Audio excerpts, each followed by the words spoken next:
자, 그럼 이제 두 번째 수업을 시작해 보도록 할게요. 우리 지난 시간에 상하이 임시정부가 윤봉길 의거 이후에 이제 이곳저곳 떠돌면서 충칭에서 정착하고 정비된 모습을 배웠고요. 오늘은 임시정부를 제외한 다른 독립운동, 그 수많았던 독립운동 단체들을 한번 정리해보는 시간을 할 텐데 우선은요, 우리가 여러분이 1920년대에 청산리 대첩, 우수한 그 많은 독립군 전투를 1930년대가 되면 약간 만주에선 보기 어려워집니다. 그 이유는 우리가 원래 독립운동 기지를 건설했던 만주가 만주사변 이후에 일본이 이 지역의 영향권을 가져가게 됩니다. 그래서 만주사변 이후에 1931년에 만주사변이 일어나고 이 지역은 거의 일본의 영향력 아래로 이제 돼요. 그래서 이제 이쪽은 영향력이 일본에게 넘어가면서 독립운동을 하고자 했던 사람들의 이제 생존이 위협해지고 일본 역시 이 지역에 자신의 군사권을 강화하면서 뜻이 있었던 사람들은 이렇게 중국 반내, 중국 안으로 들어오게 되는 거죠. 그러다 보니까 정말 많은 독립운동 단체가 모이게 되었고 여러 단체가 있다 보니 좀 통합의 움직임이 있었고 이 다양한 독립운동 단체를 통합하기 위해서 만들어진 단체가 바로 민족혁명당이라는 단체예요. 그래서 여러분들 오늘 선생님이랑 꼭 배워야 되는 단체가 민족혁명당이라는 단체인데 이 단체는 중국 이렇게 생각하면 돼요. 중국 관내에서 조직된 최초의 통일정당이라는 뜻이에요. 통일된 여러 단체가 통일된 단체인데 단순하게 뭐 산술적으로 이 단체 저 단체 통합됐다기보다 이 단체를 이끌고 이 혁명당을 만드는데 큰 주도했던 사람이 바로 김원봉이었는데 여러분 혹시 김원봉이라는 분이 이끌고 있었던 그 의열투쟁 단체 아나요? 그렇죠. 의열단을 중심으로 이 단체가 플러스 한국독립당 다양한 단체가 통합이 됐는데 특히 이 단체를 선생님이 통이라고 부르는 이유는 여기에 단순히 이런 단체뿐만 아니라 사회주의 계열, 그 다음에 민족주의 계열이 총망라해서 조직이 됐습니다. 위치는 난징에서 조직이 됐었고요. 그러다 보니까 이 단체의 가장 큰 특징이 뭐였냐면 김원봉을 중심으로 의열단원들이 좀 많았고요. 그 다음에 독립운동을 하고 있었던 사회주의자들이 많았어요. 그런데 이 단체에는 김구는 참여하지 않았습니다.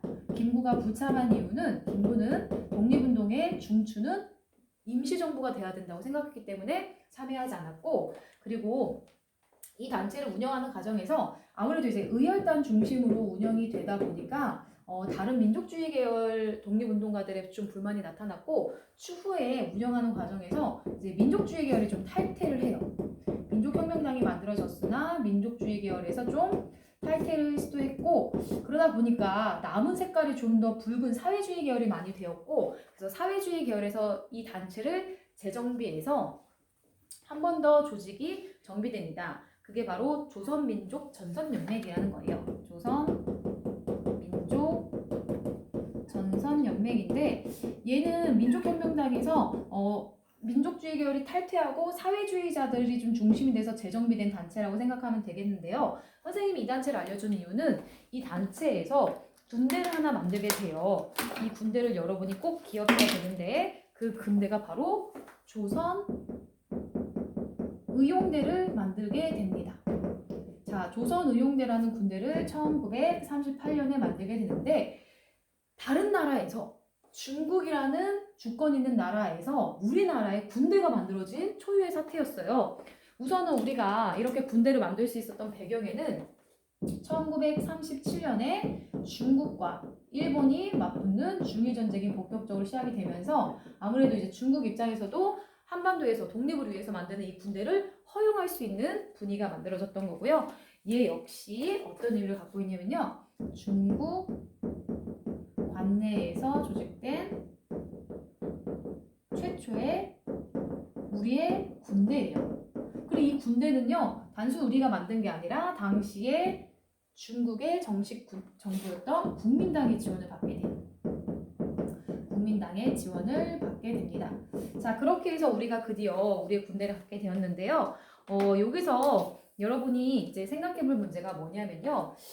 아마 국민당이라는 게 되게 좀 낯설 수 있어요. 중국에 이 공식적으로 뭔가 정부 역할을 하고 있는 건 국민당이었고 혹시 또 중국에 국민당 말고 다른 당이 있다는 거 아나요?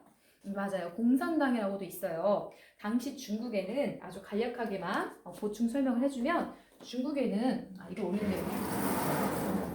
중국을 보면은 중국 국민당 원래 순원이 만들었던 국민당을 이제 순원이 죽고 장제스가 이끌고 있어요. 그리고 중국에도 사회주의 계열의 공산당이 있습니다. 이 공산당은 마오쩌둥이 이끌고 있어요. 그러니까 우리가 뭐 단순하게 생각하면 이쪽이 뭐 우익 계열, 이쪽이 뭐 좌익 계열 이렇게 생각할 수 있겠는데, 근데 특이한 점이 뭐였냐면 이 둘도 엄청난 갈등을 하고 있었어요. 특히 이제 국민당이 공산당을 어떻게든 박멸시켜야겠다. 왜냐하면 이제 공산당은 자본주의를 없애려고 하는 게 그들의 목표이기 때문에 좀 자본주의 계열이 지도층으로 이루고 있었던 국민당 입장에서는 공산당이 확대되는 걸 중국 자체에서 막으려고 했었는데, 이런 상황에서 일본의 침략이 시작된 거예요. 이러한 상황에서 이제 외부의 적 일본이 쳐들어왔을 때 이 둘이는 싸우고 있는 와중에 이들의 입장이 조금 달랐어요. 자, 국민당은 뭐라고 생각했냐면 먼저 공산당을 박멸시키고 난 뒤에 일본과 싸우겠다. 지금 중위전쟁은 터졌는데 이런 입장이었고요. 공산당은 아니다. 지금 일본과 싸우고 난 뒤에 일본을 무찌르고 난 뒤에 국민당과 싸우겠다. 이런 노선을 취하게 돼요. 그러면 선생님의 설명을 간단히 들었을 때 조금 더 적극적인 항의를 취하고 있었던 거는 아무래도 공산당이겠죠. 좀 적극적인 항일 노선을 갖고 있었고요. 어떻게든 일본을 먼저 박멸시키겠다. 그런데 국민당은 다소 이 공산당에 비해서는 좀 소극적인 항의를 하고 있어요. 왜냐하면 그 군사력을 이용해서 먼저 공산당을 박멸시키고 싶었기 때문이에요. 자, 이런 상황에서 우리 최초의 군대, 정말 많은 우리 만주에서는 그 많은 독립군들이 와서 만들었던 이 조선의용대를 활동하고 있는데, 이 조선의용대의 중심 인물은 바로 김원봉이었겠죠. 그래서 김원봉을 비롯한 이제 다양한 독립군들이 활동하고 있었는데, 이 국민당의 지원을 받고 국민당의 뭐 지원과 동시에 국민당의 이제 지원을 받다 보니까 뭔가 같이 군사활동을 하면서 적극적인 부분이 좀 목마름이 있었던 거예요. 그래서 어떤 일이 일어나냐면 지금 한번 보세요. 지금 만주 지역은 이미 일본의 손아귀로 넘어가서 여기는 거의 뭐 일본의 손아귀로 넘어갔단 말이에요. 그리고 여기 식민지 조선이 일본이 만들었고, 그리고 이제 이쪽을 통해서 중국으로 계속 들어오려고 하고 이쪽으로 공격하고 이런 상황이기 때문에 적극적인 전투가 계속 일어나는 곳이 어디였냐면, 우리가 여기 뭐라고 표현하냐면 화북지역 이렇게 표현해요. 중국의 화북지역. 그리고 화북지역의 대표적인 도시가 베이징 같은 게 있고요. 또 여기 또 예난이라는 도시가 있습니다. 그리고 이미 이 화북지역 자체가 당시 이제 공산당의 근거지였어요. 중국 공산당의 근거지였고, 또 그들 역시 적극적으로 항의를 하고 있었기 때문에 여기는 완전 접전이에요. 접전. 막 늘 일본군이 죽고 막 중국군과 일본군이 대치하는 곳이었는데, 뜻이 있었던 조선의용대 대원들이 이 중에서 일부가 바로 이 화북지역으로 가요. 화북지역으로 걸어서 갔고, 그 당시에 우리가 가난한 독립군들이 아무래도 이제 예산이 없었겠죠. 그래서 걸어서 가서 우리가 알고 지금 배웠던 조선의용대가 화북 쪽에 가서 따로 화북지대를 구성하게 돼요. 뭐 이거는 따로 만들어야겠다라기보다 가서 뜻이 있었던 적극적인 항의를 하고자 했던 사람들은 이동을 해서 전투를 했던 거고요. 그리고 모두가 간 건 아니에요. 김원봉을 비롯한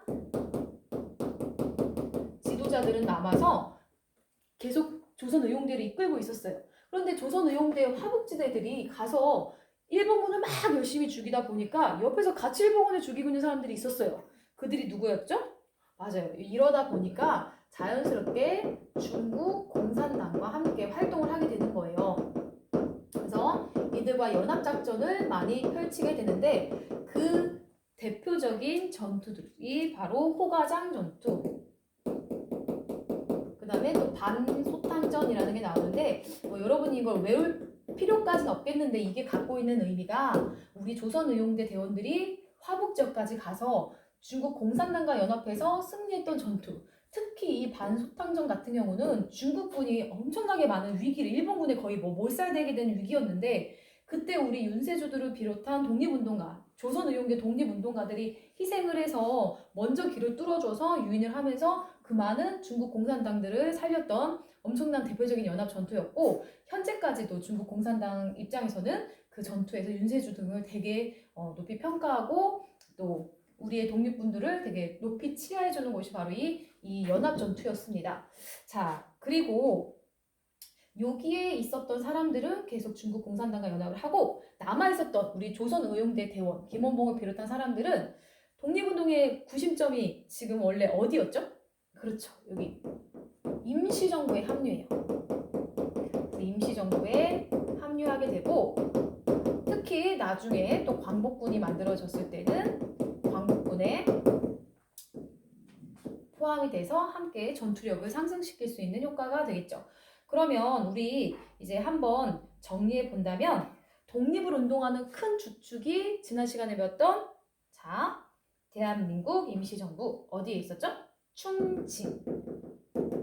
충칭은 선생님 뭐라 했냐면 중심. 일부러 일본의 폭격을 피하기 위해서 날씨가 흐리고 오지 산골로 들어간 거예요. 충칭. 그리고 이 충칭 자체가 국민당의 수도였기 때문에 임시정부가 국민당의 지원을 받아서 같이 충칭에 정착을 하게 된 거였고요. 그리고 이 충칭에 있었던 대한민국 임시정부가 바로 우리의 독립을 준비하는 가장 핵심적인 단체 첫 번째 기억해야 되겠고요.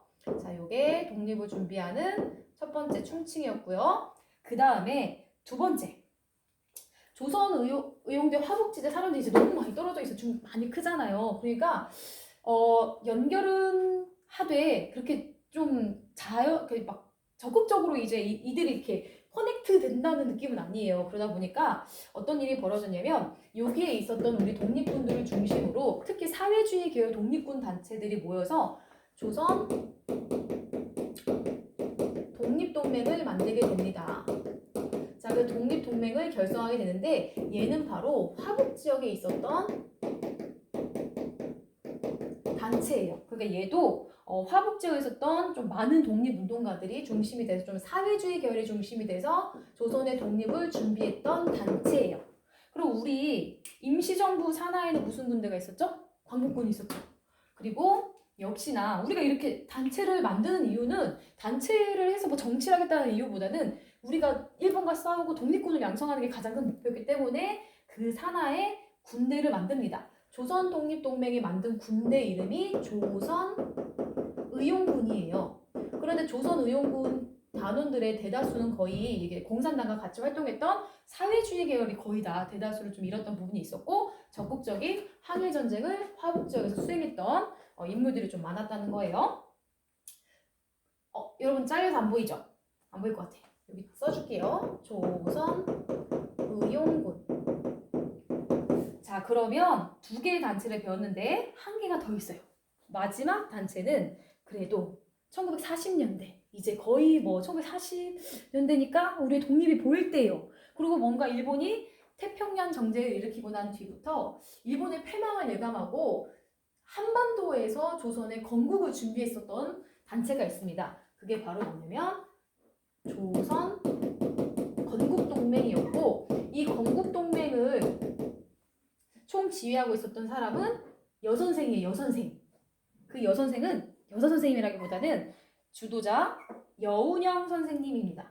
여운형 선생님이 중심이 돼서 여운형 선생님은 사회주의 계열의 인사였는데 이분은 혼자 이렇게 이 단체를 만들 때 사회주의 계열만 한 게 아니라 플러스 민족주의 계열과 함께 민족주의 계열과 통합해서 이 단체를 만들어서 이미 일본이 패망하기 1년 전부터 조선 건국동맹을 통해서 중앙과 지방을 연결시키는 한 10개 이상의 조직이 만들어져서 거의 면사무소 단위까지의 행정조직을 갖추면서 건국을 한반도에서 준비하고 있었어요. 그럼 총 몇 개예요? 하나, 둘, 세 개. 세 개가 준비가 돼 있었고 이들은 다 따로 막 내가 해야지 이게 아니라 서로 연결하면서 어떻게 하든 연합작전을 펼치려고 했고 예를 들어서 우리 충칭의 임시정부가 국내 진공작전을 펼치려고 했을 때 이 안에 있는 인사들과 연결시키려고 했고 그 다음에 조선 독립동맹도 이 조선 건국동맹과 연결해서 일본이 패망한 뒤에 어떤 군사적 지원을 해주려고 했고 그런 활동을 계속 계획하게 됩니다. 이게 바로 이제 독립을 위한 우리들의 준비였어요. 그래서 여러분이 하나, 둘, 세 개의 단체를 꼭 기억해 줘야 되는데요. 이러한 상황에서 진주만 사건, 그 뒤에 일본이 아무래도 연합군과 이제 갈 길을 달리 가잖아요. 그러니까 연합국의 적이 일본이 된 거예요. 일본이 독일과 팀플을 하게 되면서요. 그러면서 이제 어떤 일이 발생하냐면요. 여기 잘 보일지 모르겠지만 여기 한번 적어볼게요. 이제 해외 다른 나라들이 우리 조선의 독립에 관여합니다. 연합국이 당시에 연합국 사이에서 이제 조선의 독립 문제, 한반도의 독립 문제에 대해서 논의하는 회의가 열리게 되는데 우리는 그 회의가 첫 번째가 바로 카이로 회담이에요. 자, 카이로 회담이 중요한 이유는 그런 거야.